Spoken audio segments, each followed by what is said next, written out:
যুক্তরাষ্ট্র আর ইরানের মধ্যে বাড়তে থাকা ভূ রাজনৈতিক উত্তেজনার প্রভাবে বৈশ্বিক জ্বালানি তেলের বাজারে ঊর্ধ্বমুখী দেখা গেছে।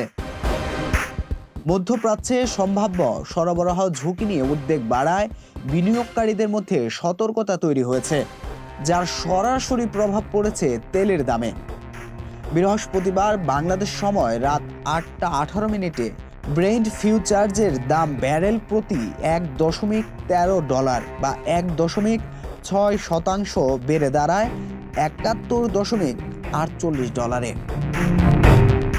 বাজার বিশ্লেষকদের মতে উত্তেজনা আরও বাড়লে তেলের দামে এই ঊর্ধ্বমুখী ধারা অব্যাহত থাকতে পারে।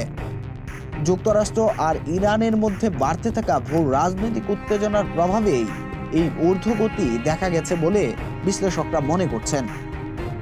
বিশ্লেষকদের ভাষ্য অনুযায়ী হরমুজ প্রণালী দিয়ে বিশ্বব্যাপী মোট তেল সরবরাহের প্রায় 20% পরিবাহিত হয়। এই প্রণালী ইরানের নিকটবর্তী হওয়ায় যে কোনো অস্থিরতা বাজারে তাৎক্ষণিক প্রভাব ফেলে। ইরানের রাষ্ট্রীয় গণমাধ্যম জানিয়েছে, সামরিক বাহিনীর অংশ হিসাবে দেশটি মঙ্গলবার কয়েক ঘন্টার জন্য প্রণালীটি বন্ধ রেখেছিল। জলপথটি পুনরায় পুরোপুরি চালু হয়েছে কিনা সে বিষয়ে এখনও স্পষ্ট কোনো তথ্য পাওয়া যায়নি। এদিকে বৃহস্পতিবার যৌথ সামরিক মহড়া পরিচালনার পরিকল্পনার কথাও জানিয়েছে ইরানের আধা সামরিক এক বার্তা সংস্থা।